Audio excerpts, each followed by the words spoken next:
Kalau orang ipur apa aja dihajar. Iya kan? Benda mati juga dihajar. Sapi. Benda mati loh. Waduh, bangku nih. Justru itu punya nilai keasikan sendiri sama dia. Sesuatu yang memang dianggap nggak mungkin bisa aja mungkin. Gitu. Fantasinya ya. Ngeri ya, gila ya orang kalau bisa imajinatif kayak gitu. banget. Maksudnya orang kayak gitu tuh gue nggak ngerti, nggak paham gue isi kepalanya gitu. Maksudnya kayak ngeliat, wah meja karambol nih gitu, hajar gitu.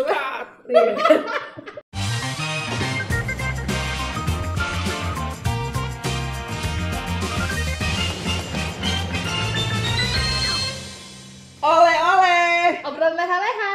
Santuy kuy. Ketemu lagi bareng sama Nurtiza Radia. Sama Alfian Pang dan juga narsum kita. Ada Evi Hutapea. Yeah. Ini adalah seorang konsultan pendidikan anak dan kejiwaan. Yep. Ya. Kali ini temanya nih seru banget sih, dari judulnya itu udah seru banget ya kan. Ini segmennya luas nih ya. Segmennya luas, tapi kalau orang ngomongin biasanya diem-diem, ya kan? Agak tabu ya. Agak takut ketahuan kayak gitu-gitu. Padahal sebenarnya penting, maksudnya buat edukasi. Iya, penting edukasi, dong, ya edukasi kan? betul. Kita mau ngomongin soal kelainan seksual. Wow. Berat ya? Berat loh, saya juga belum pernah ngapa-ngapain. Topik yang sensitif ya isinya. Sensitif gitu, dan itu kan bener ya, orang kalau ngomongin itu tuh kayak diem-diem apa gitu kan, nggak terbuka, Ya, takut ya, ya gitu. Saya lebih Jelas takut. itu kenapa sih? Padahal penting loh. Itu paradigma di sini kali ya. Jadi memang kondisi pendidikan seks sejak dini di kita ini kan baru-baru ini aja ya. Iya, Karena itu juga belum berjalan semestinya, maksudnya ideal, belum ideal ya. nggak maksimal lah ya, Iya. belum maksimal. Karena memang ya itu tadi, permasalahan budaya juga kadang menentukan kita Benar. bagaimana kita bersikap gitu ya. Iya. Jadi kadang banyak di kondisi kita itu ketika si anak-anak bertanya atau kita Iya. memberikan informasi tentang seks edukasi terhadap anak, itu dianggap kondisinya belum waktunya, Betul. masih kecil gitu Iya, ya. iya. Kalimat-kalimat itu sering Iya, kali iya, dengar gitu dari orang-orang tua terdahulu gitu. Iya. Nah, sedangkan kondisi sekarang itu sudah semakin informasi itu udah nggak ada batasannya lagi gitu. Bahkan akan menjadi bahaya ketika anak itu mendapatkan informasi tanpa bimbingan. Iya. Nah, itu kan permasalahannya. Dan mereka dengan gampangnya banyak aksesnya untuk cari informasi Iya. sendiri ya. Dan informasinya belum tentu benar. Betul. Jadinya ngaco simpang Iya. siur ya, karena tidak ada pengarahan itu sendiri gitu. Nah, memang saat ini di dunia pendidikan ataupun di dunia pemerhati anak itu lagi concern untuk informasi tentang edukasi terhadap seks untuk anak-anak Iya. gitu. Dan memang kita baru memulai, saya secara pribadi juga merasa ya ini juga merupakan tanggung jawab saya juga sebagai pendidik gitu ya, dimana kita juga harus memberikan secara maksimal informasi itu. Iya. Baru mulai nih kita sekarang, walaupun ya nggak ada kata terlambat sih. Ya paling nggak gerakan ini udah mulai Ya, gitu ya. dan ini salah satu upaya untuk melindungi generasi muda kita nih. Betul. Sejak Bener dini banget, ya. bener banget gitu. Karena memang kita sendiri juga sekarang banyak banget kasus-kasus seks yang terjadi ya gitu ya. Dan kondisinya sekarang juga kayaknya semakin jadi nggak terarah juga ya. Jadi udah lebih banyak orang yang menganggap gangguan seks itu jadi biasa. Nah, itu yang mengerikan. Gitu. Ada itu ya, mulai ada pikiran seperti itu ya, atau pandangan gitu ya. Jadinya begitu di beberapa kondisi tertentu bagi anak-anak yang memang, karena kita masih, informasi kita kan nggak merata ya. Iya. Dari di daerah-daerah, di perkotaan itu beda kan, Iya, situasinya betul. beda. Tapi di tempat-tempat yang masih terpencil, banyak pemahaman tentang seksualitas itu sendiri juga masih tabu sampai detik ini gitu. Akhirnya kondisinya mereka tidak tertanggulangi dengan baik, makanya pernikahan usia yang sangat dini, Iya. bahkan sudah Iya. dinikahi dengan kondisi yang anak belum proper, Iya. 11 tahun, 12 tahun masih dinikahi, itu masih ada gitu ya. Ditambah lagi yang lebih mengerikan lagi, pergaulan yang bebas, malah justru penilaian terhadap seksualitas penyimpangan itu sendiri jadi tren. Wah, itu yang ngeri. Wow. Jadi Gitu. malah kayak lo nggak keren, lo nggak asik kalau Nggak. nggak menyimpang. Oh. Ini gimana ya? Tapi yang termasuk di dalam penyimpangan seksual tuh apa aja sih kategorinya? Banyak ya jenisnya ya. Jadi kadang-kadang orang berpikir ketika penyimpangan itu terjadi cuma hanya karena orang tidak menerima genrenya dia gitu kan. Jadi misalnya kayak homoseksual gitu ya, Iya. terus kondisi-kondisi yang laki-laki menjadi perempuan, perempuan jadi laki-laki gitu. Padahal penyimpangan itu tidak hanya selalu di situ gitu. Biasanya kayak incest, Ya. terus kondisi orang dengan gangguan sadisme terhadap nilai seksnya dia, lalu ada eksibisionis gitu ya, macam-macam lagi yang lainnya gitu. Nah, pedofil, parafilia, kita golongan parafilia gitu ya. Di situ banyak juga merupakan malah hal-hal yang paling mengerikan dibanding penyimpangan dalam artian yang pengertian standar orang penyimpangan karena lo perempuan jadi laki-laki jadi perempuan gitu ya. Suka sama sesama jenis. Padahal nggak sebatas itu. Tidak sebatas itu gitu loh. Penyimpangan itu banyak banget gitu kondisinya gitu. Nah, itu juga sudah bisa terjadi di masa anak-anak. Itu biasanya terjadi karena apa? Karena ada faktor genetik kah atau ada trigger dari lingkungan kah? Soalnya banyak omongan yang bilang, oh ini faktor genetik apa segala macam. Sebenarnya memang ada faktor genetik, tapi itu bukan satu aspek utama dan itu bukan yang menjadi utama kita lihat gitu. Kembali lagi tentang pendidikan usia dini dari keluarga, dari kondisi bagaimana si anak ini mendapatkan informasi atau literasi yang baik terhadap kondisi hal tersebut, orang tuanya bagaimana men-take care dia, pemahamannya terhadap pendidikan seksualitas itu juga diinformasikan dengan tepat atau tidak gitu.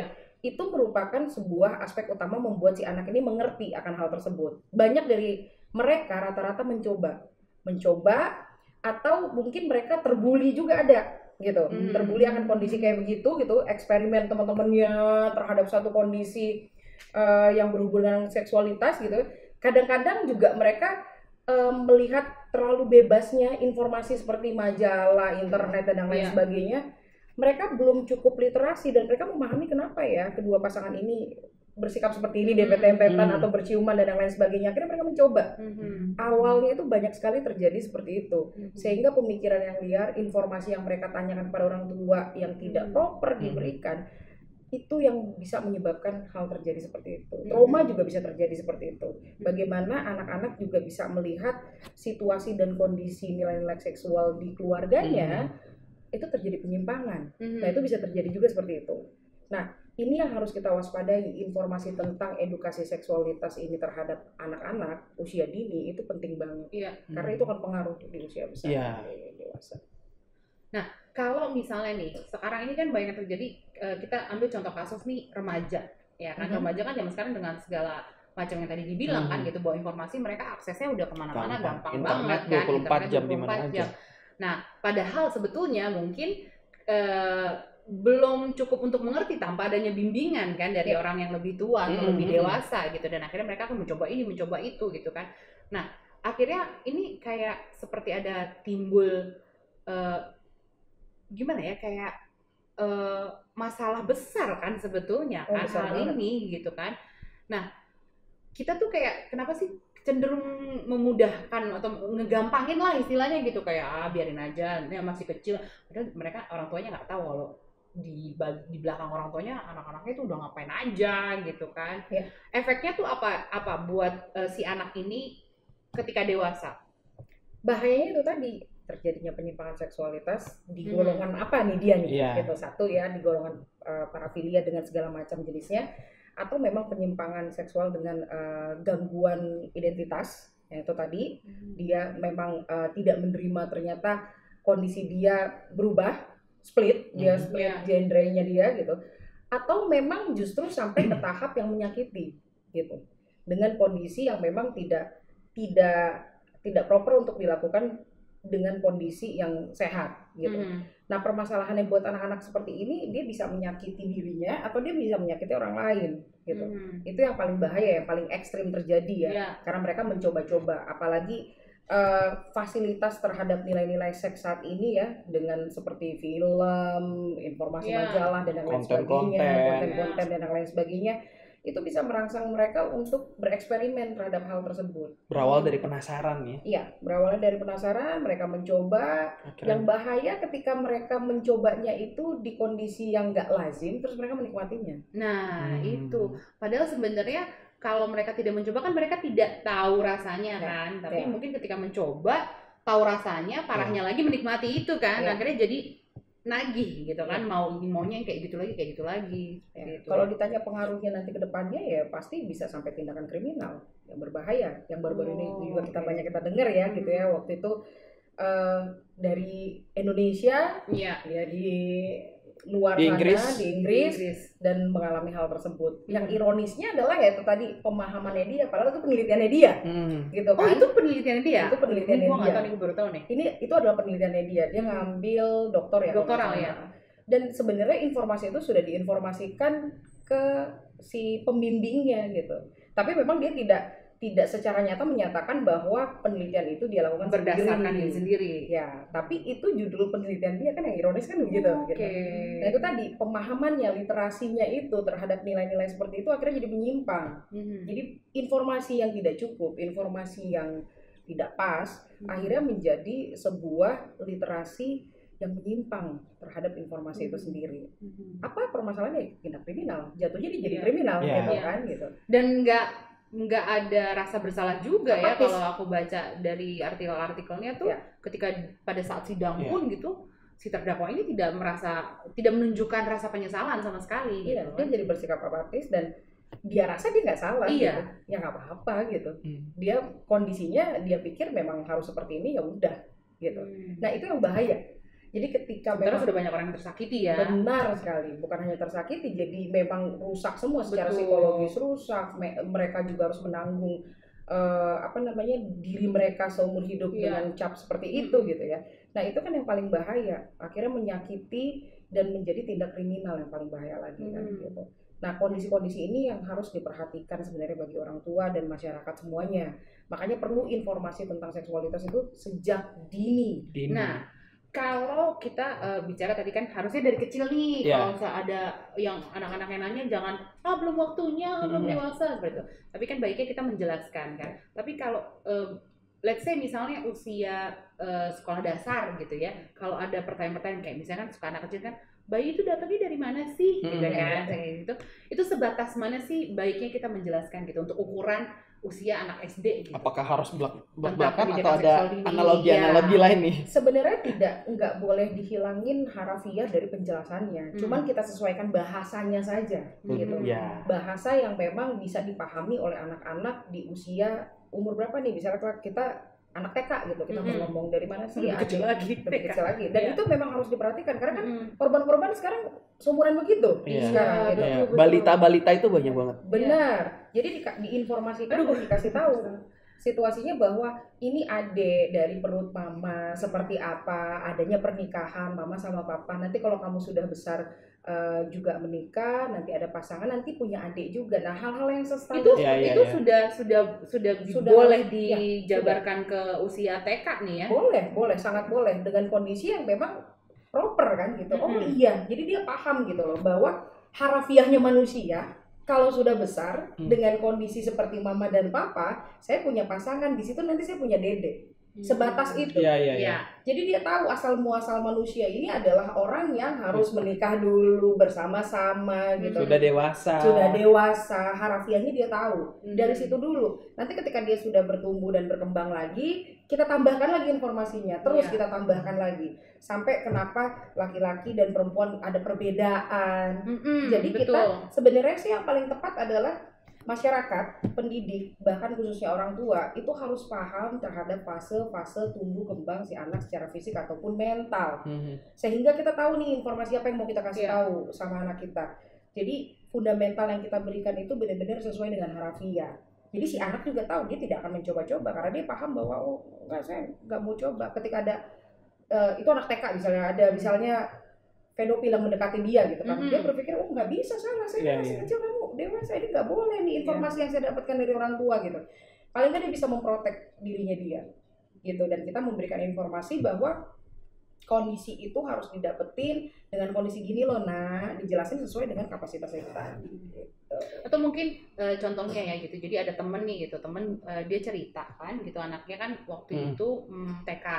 Nah waktu anaknya TK ini dia anaknya perempuan, jadi si ibunya nih bilang sama anaknya gitu, kakak pokoknya tidak boleh ada orang lain selain ayah dan ibu yang boleh pegang bagian tubuh kamu apapun, entah tangan, apapun tuh nggak boleh gitu, hanya ayah dan ibu. Itu penting juga nggak sih ditanemin ke anak gitu seperti itu. Penting banget karena itu kewaspadaan ya. Kita menjaga supaya anak mendapatkan kewaspadaan terhadap dirinya dia sendiri. Dia bisa menghargai dirinya dan dia juga tahu batasan-batasan orang seperti apa interaksinya. Lebih diinformasikan misalnya kalau orang lain atau kalau kecuali di situ kamu tanya dulu ada mama ada papa ya kayak gitu-gitu itu penting banget. Itu harus dilakukan gitu karena itu juga merupakan sebuah edukasi seks dini terhadap anak-anak. Jadi si anak-anak tahu nih struktur tubuhnya apa aja, tangan apa, kemaluannya dia seperti apa, namanya apa. Dan ketika pubertas kan ada hal-hal fisik yang berubah Betul. Dan itu diinformasikan sejak dini. Jadi si anak juga tidak merasa kaget, canggung dan takut. Ketika ada sebuah perubahan yang terjadi dalam dirinya, dia tahu nih, saya harus dapetin informasi dari mana.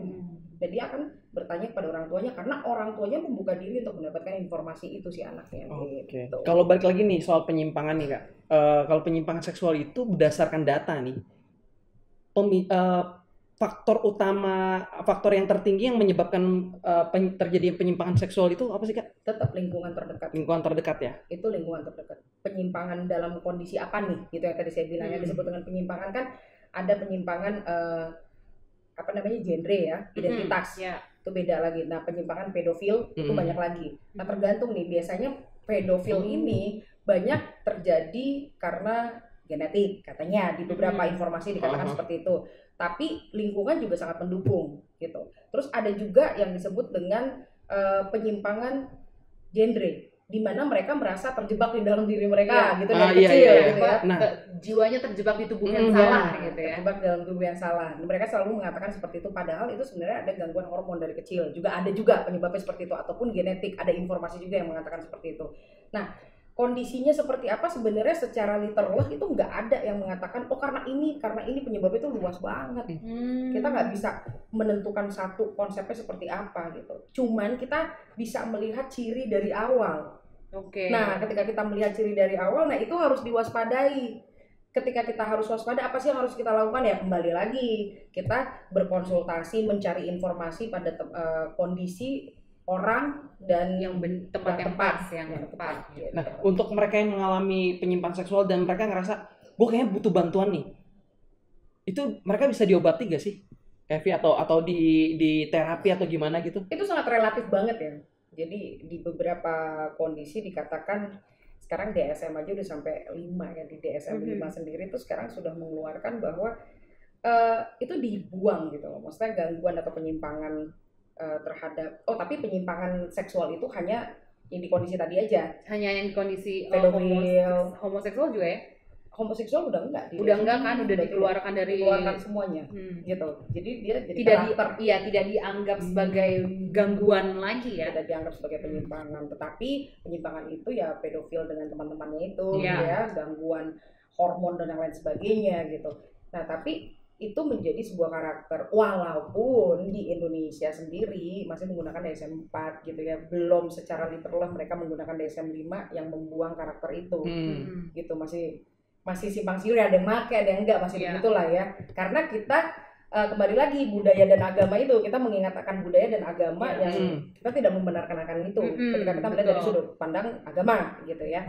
Tapi kalau misalnya secara internasional sudah tidak memakai itu lagi. Jadi penyimpangan homoseksual itu sudah tidak dianggap di internasional ya, dunia internasional tidak dianggap lagi sebagai penyimpangan seksual tapi karakter. Tapi di Indonesia masih ada yang pakai itu sebagai penyimpangan seksual, sudah ada juga yang tidak pakai gitu ya. Iya, jadi tergantung kita mau lihatnya kondisinya seperti apa gitu. Kalau misalnya kita mau berbasis budaya dan agama ya pastinya kita nggak pakai itu gitu loh. Tapi kalau misalnya secara internasional, makanya yang kasus di Inggris itu sebenarnya yang dipermasalahkan itu dia dianggap menyakiti secara psikologis. Tapi bukan tingkah lakunya dia. Ketika memang orang ini mau sama mau, ya sebenarnya nggak jadi masalah gitu. Iya, betul. Nah, akhirnya kenapa penyelidikan ini kan lumayan lama ya, dan dia tetap persisten dengan dia bilang gue gak nyakitin, tidak bersalah dan mau sama mau dasarnya. Ya karena memang itu konsep tadi itu gitu. Sampai pada akhirnya muncullah beberapa korban yang menyatakan saya nggak tahu dan saya bermasalah dan saya jadi punya gangguan psikologis karena hal itu. Itulah yang membuat dia tertangkap. Sebenarnya kalau perilakunya nggak dianggap masalah sih kalau gue aja. Iya. situasinya itu. Kalau khusus di bagian itu ya, tapi kalau misalnya parafilia ya itu salah tetap gitu. Karena memang kayak pedofil, dia mengancam anak-anak, kondisinya voyeurism, gimana dia suka ngintipin orang mandi dan lain sebagainya gitu ya. Itu ada ya, kalau kita bilangnya cabul ya. Eksibisionis, bagaimana dia menunjukkan itu ya kan. Ya. Voyeurisme, terus ada lagi macam-macam lagi lah istilah-istilahnya. Bagaimana mereka suka, kadang-kadang tuh suka pernah ngelihat pasti orang yang menunjukkan kemaluannya di tengah-tengah keramaian dan menggesek-gesekkan. Iya. Gue pernah kenal waktu SMP, tapi gue nggak ngerti waktu itu. Jadi gue lagi naik bus, ya kan berdiri ya, empet-empetan gitu kan. Gue menyapa padahal nyokap di sebelah gue berdiri. Terus gue bingung, nih orang ngapain sih ada bapak-bapak gitu mepet di belakang gue, mepet gitu, terus kayak gesek-gesek gitu. Gue apa sih, gue liatin gitu bahwa bapaknya apa sih, ada masalah. Pas gue liatin gitu dia malah senyum-senyum gitu. Tapi gue nggak ngerti waktu itu apa yang terjadi. Dompet aman? Dompet aman sih. Dan ketika gue udah gede gitu ya, mulai cari tahu, terus akhirnya dapat informasi, terus gue kayak, ya ampun, itu pernah dilecehkan. Ya itu golongan parafilia. Jadi itu juga penyimpangan seksual juga. Jadi bukan karena memang permasalahan bertukarnya identitas aja gitu.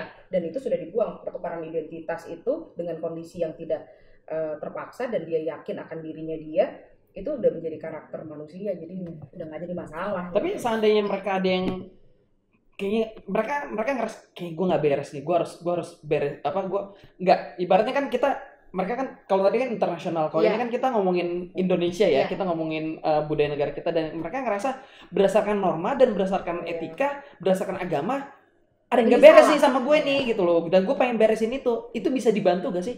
Tetap bisa dibantu. Bisa ya?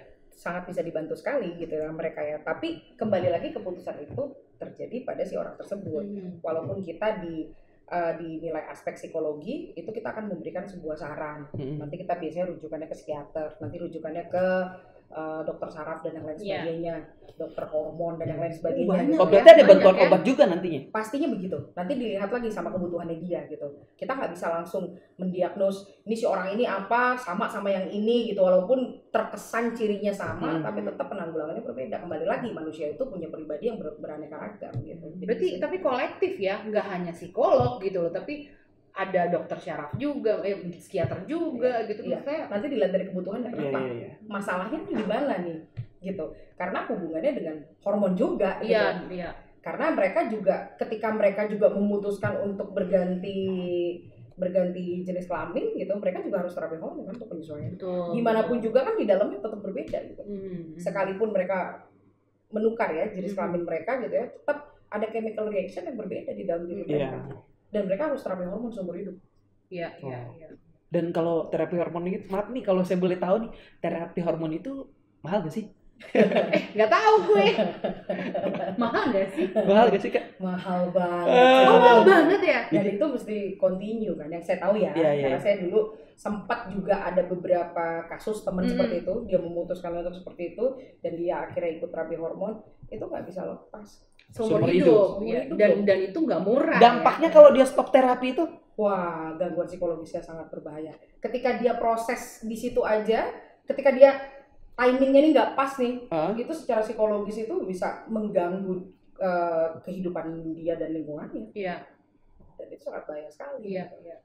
Dan itu yang tadi saya bilang, makanya bagaimana sih ketika kondisinya kalau kita ngomongin masalah identitas ya, genre ini ya gitu, ini sangat akhirnya si DSM ini membuang itu jadi karakter manusia, karena keputusannya itu kembali lagi kepada si individunya ya gitu. Apakah dia mau berusaha untuk kembali ke fitrahnya gitu ibaratnya ya, atau ya udah gitu mau pindah gitu ya. Karena dianggap tidak menyakiti diri orang kan. Jadi tidak dianggap kasus gitu.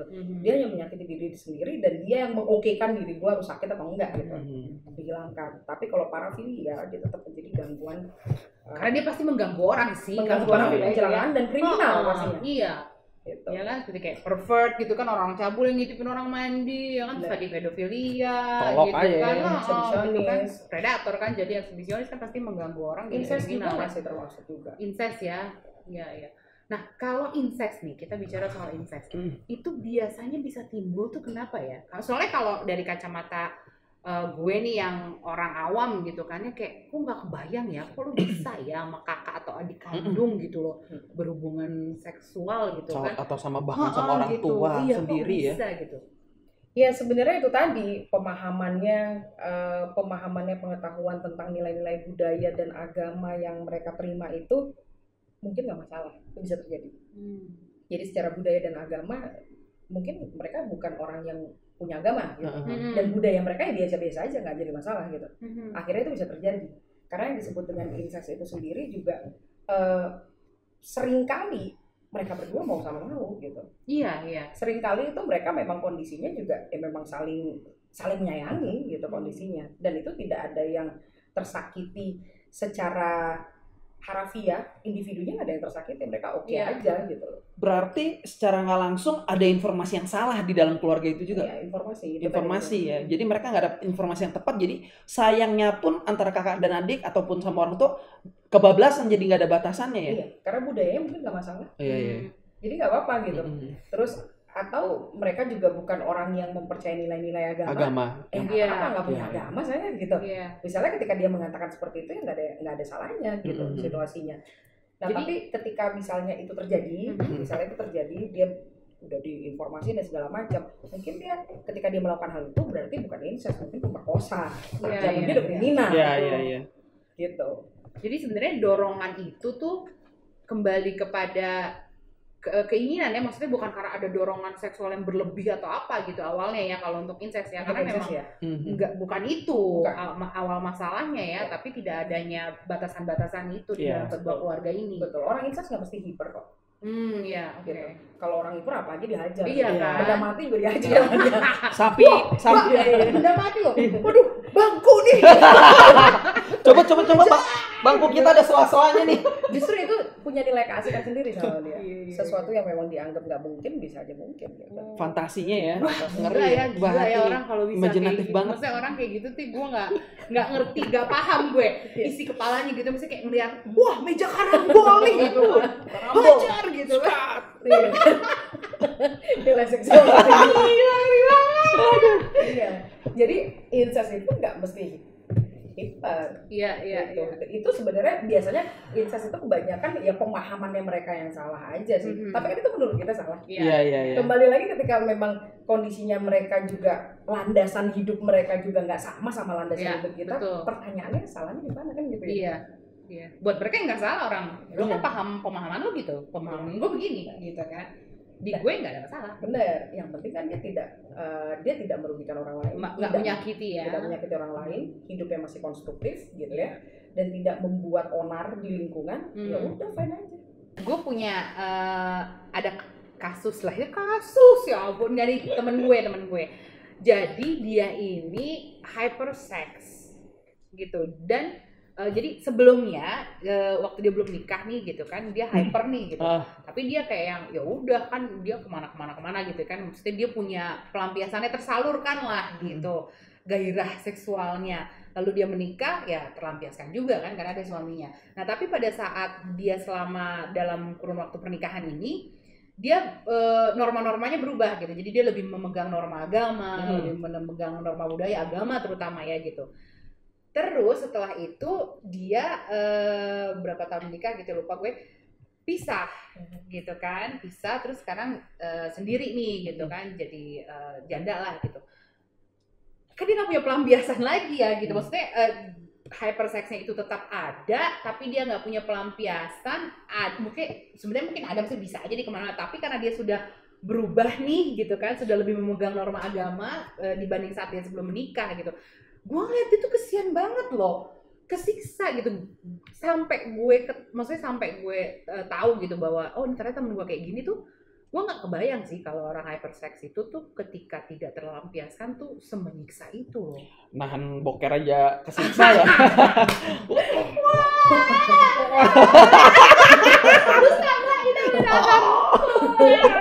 Pakai gila. Nah itu apa sih yang bisa dilakukan gitu? Ada terapi apa atau harus obat kah, lewat apa? Sebenarnya memang ya kembali lagi ya kita ke medis lagi. Ketika situasinya kayak begitu pasti ahli yang berhubungan dengan hormon itu dia pasti akan tahu, biasanya kasih medis dulu untuk penanganannya karena memang dia orang yang sudah dewasa, pernah menikah dan lain sebagainya gitu. Tapi setelah itu biasanya akan disarankan untuk pengikutsertaan dalam terapi perilakunya atau tingkah lakunya, pemahamannya terhadap nilai-nilai itu seperti apa, karena ada terjadi perubahan budaya nih tadi katanya kan. Kalau dulu kan dia memang terlampiaskan bodo amat sama budaya dan lain sebagainya gitu. Setelah menikah mengikuti standar budaya yang sudah dia tentukan dan agama yang sudah dia tentukan, akhirnya menyiksa setelah dia bercerai dari suaminya gitu. Nah sebenarnya sih kembali lagi kalau ke situ memang khusus ke dokter seksologi, nanti dia akan menyarankan seperti apa medisnya dan kayak gimana gitu ya, akan dikasih lah ya yang berhubungan dengan untuk penahanan hormonnya dia tersebut. Berarti gitu. ke seksolog ya jatuhnya. Setelah itu dokter ya lebih baik. Setelah itu nanti akan disarankan sama dokter untuk menterapi dirinya, untuk bisa menyatukan pemahaman sadarnya dia bahwa kondisi dia yang dulu sama sekarang itu seperti apa. Itu bisa ke psikolog biasanya, ada terapi-terapinya. Dan ditambah dengan kondisinya dia yang menjalankan hidup sehat, itu tadi olahraga, penekanan makanan sehat, didukung ya sama nilai-nilai keagamaan dan budaya yang sudah dia pahami itu untuk mereinforcement keadaannya dia saat ini. Nah itu hal yang paling tepat seperti itu gitu. Tapi balik lagi itu kan di budaya kita. Ketika kita berada di budaya luar yang saya ketahui gitu ya, ada yang disebut dengan toy sex. Gitu ya. Betul. Nah biasanya itu tidak terjadi penyimpangan ketika kita menggunakannya itu dengan tepat. Biasanya buat perempuan-perempuan yang sudah tidak mau menikah lagi, kalau di sana ya, perempuan-perempuan yang sudah kecewa dengan laki-laki, ada alat khusus yang untuk bisa melampiaskan nilai seksualnya mereka. Dia punya, dan dia menyebutnya my purple friend gitu kan. Tapi kata dia kayak udah apa ya, kayak gue nggak mau pakai itu gitu. Maksudnya ya mungkin kurang memuaskan ya secara seksual mungkin buat dia gitu. Jadi pengennya yang beneran karena gitu mungkin kan. gak ada intimasinya kali ya. Gue nggak tahu Pak. Gak ada foreplaynya ya. Gak ada karena yang mungkin yang diutamakan oleh manusia kan selain kepuasan pasti kan rasa kasih sayang. Mungkin itu yang nggak ada dapetin dari si purple friend-nya itu. Nggak bisa meluk balik ya. Berarti sekarang kebutuhannya, berarti permasalahannya dia itu sebenarnya bukan hyper lagi, udah kasih sayang ya. Gitu. Jadi ketika kondisi, kalau misalnya hyper itu kan kadang-kadang bukan itu orientasinya. Dia puas gitu. Nah ketika hal tersebut itu dia sudah mendefinisikan, oh enggak, gue nggak puas, tapi aspeknya itu lebih harafiah karena nggak ada orang yang menemani segala macam. Nah ini ada satu nilai psikologis yang dibutuhkan sama dia berarti. Ya jawabannya sih menikah lagi sih. Iya. Seorang sosok pengganti ya. Tapi gue bilang sama dia nggak boleh nikah lagi sebelum gue nikah. Oh gitu ya. Berarti ini salah lo. Berarti ini salah lo. Dia udah 2 kali gue belon, gue dulu lah. Tapi kan lu bilang kan lu nggak tega lihat dia sengsara nih. Ya lu harus ikhlas sih menurut gue sih. Karena pada saat hormon itu kick in ya gitu, dan gue melihat dia itu gue, ya aduh kasihan banget ini temen gue ngeliatnya kayak gitu, kesiksa banget. Berarti dari sudut pandang kita udah clear ya, udah ada solusi ya. Udah ada. Nikah. Iya. Aspeknya begitu kan? Iya. Menikah. Kondisinya kayak gitu. Nah, kalau soal kinky-kinkian nih gitu. Kinky apa ya? Kan kalau misalnya kayak berhubungan seksual tuh ada kinky-kinkinya gitu, kayak misalnya kayak diborgol lah gitu kan. yang ini ya, fantasi ya gitu kan, kayak gitu-gitu. Okay. Itu sampai batas mana sih bisa dibilang kalau itu penyimpangan atau itu adalah variasi gitu kan? Ada bilang ini kan variasi seksual gitu, tapi sampai batas mana gitu variasi seksual itu akhirnya bisa jadi penyimpangan? Itu yang tadi saya bilang, kembali lagi kita mau pakai budaya apa? Sebenarnya ketika kita memahami budaya dari budaya Indonesia gitu ya, sama budaya timuran dengan nilai-nilai agama, ya salah sih sebenarnya. Fantasi yang dibangkitkan dengan kondisi berarti dianggap tidak memberikan penerimaan terhadap pasangannya kan gitu. Jadi pasangannya di-create sesuai dengan imajinasi gitu. Tapi kalau misalnya ada juga di beberapa ilmu-ilmu kesehatan kejiwaan, nggak salah untuk menimbulkan kebosanan atau kejenuhan. Iya, karena kan gitu. Bilangnya gitu kan, biar variasi lah gitu. Jadi sekarang saya mengembalikan lagi, kita agak riskan nih menceritakan atau memberikan sebuah saran. nilai seks ini tuh agak riskan sekali gitu, apalagi yang hubungannya sudah dewasa gitu. Ketika itu tidak menjadi sebuah permasalahan dan kesepakatan bersama satu dengan yang lainnya gitu, soalnya kan dosa yang ngukur bukan kita ya gitu kan. Nah kondisinya sih tidak merugikan orang lain, hidup masih konstruktif, ya nggak salah itu dibikin gitu. Dan seneng gitu misalnya kayak Liza nanti sama pasangannya di borgol misalnya gitu. Ikat tali ini, tali rafia. Tapi itu nggak jadi masalah, jadi sebuah kenikmatan dan tidak ada yang tersakiti. Tetangga juga nggak bermasalah gitu kan, nggak ngeganggu gitu kan. Ya kan soalnya pakai gag mouth. Iya. Wah, gue tau banget ya. Itu nggak salah sih gitu. Tapi balik lagi, harafiah apa yang mau kita ambil?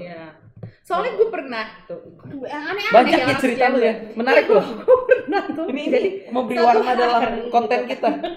Temen dulu waktu gue masih ngantor gitu kan, gue siaran gitu kan. Nah ini ada gue panggilnya abang kan. Nah dia nih di marketingnya gitu kan. Tiba-tiba satu hari gitu, gue lagi main ke ruangan dia, terus dia ngomong, "Dek," katanya gitu. "Kenapa bang? Cariin aku dong, tolong." "Apaan?" Gue bilang gitu. "Cariin kaos kaki yang itu lo sampai sedengkul," katanya gitu. Oke. "Buat apa sih bang?" Gue bilang gitu. "Aku tuh udah dapet rok pendek kotak-kotak sama kemeja putihnya udah ada, tinggal kaos kaki sedengkul." Astaga, dia mau main apa kayak SMA ini ya. Bilangnya tuh kayak kayak bikin pelajar-pelajar karakter-karakter gitu kan, kayak gitu. Anime, ya gitu. Akhirnya gitu, carilah gue kaos kaki sedengkul itu kan. Oke, itu buat dia. Buat istrinya. Oh, gue maksudnya. kira dia pakai abang pakai gitu. Anjir serem ya. Serem ya. Abang mau pakai kotak-kotak. Kaos kaki sedengkul. Gue masih ngebayang abang laki-laki pakai istrinya gitu. Jadi mau pakai sih kayak gitu. Salam ya buat abang. Abang sekarang anaknya udah 2 gitu. Nah itu apa namanya? Untung anaknya nggak pakai rok kotak-kotak. Ya. Itu kalau kayak gitu tuh masih itu normal, masing-masing dalam kategori normal dari sisi psikologi gitu ya, atau itu udah penyimpangan sih kalau kayak gitu? Enggak sih, sebenarnya kembali lagi yang disebut dengan penyimpangan itu kan memang di dalam kehidupan bermasyarakat sudah nggak bisa konstruktif ya, menyakiti dirinya juga menyakiti dan lain sebagainya, itu udah termasuk gangguan gitu. Tapi kalau kondisinya itu dia lakukan dengan pasangannya, dengan situasi yang tidak merugikan lingkungan gitu, dan sama-sama disetujui oleh kedua belah pihak ya, dan sama-sama menikmati, betul, sah-sah aja sih kalau sah-sah aja ya, makanya kalau gitu ya. Tapi balik lagi, ini aspek apa mau diukur, norma apa nih yang mau lu takar nih patokannya gitu. Nih gitu. Kalau keagamaan ya agama yang mana gitu ya kan. Bahkan kan kayak kemarin tuh sempat ketika muncul sebenarnya awalnya dari buku kan, dari novel kan, terus difilmkan kan gitu, 50 Shades of Grey, terus ada 50, yang kedua apa sih judulnya?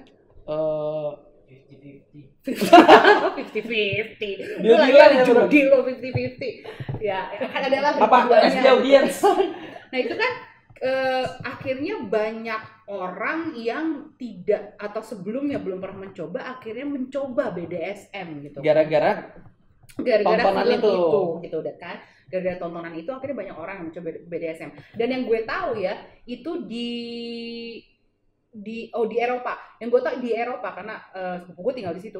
Itu di Eropa itu bahkan pada saat yang 50 Shades of Grey yang pertama keluar itu gak lama setelah itu tali kayak tali serabut ya, bukan tali tapi ya bukan tali yang kayak benang tapi tebel gitu loh, yang dipilin crossing gitu ya. Jadi bukan rapia ya. Itu penjualannya meningkat berapa kali lipat. Wow. Jadi kebayang nggak sih, berarti banyak orang yang habis itu nyoba gitu kan, yang kayak gitu. Nah itu gimana ya? Aku pikir kayak ngeri juga nggak sih? Yang tadinya mungkin nggak coba gara-gara nonton terus jadi kepengin coba, akhirnya menikmati ya kan, akhirnya jadi terus mungkin. Berarti konten sangat mempengaruhi ya, konten yang tonton sangat mempengaruhi perilaku lu.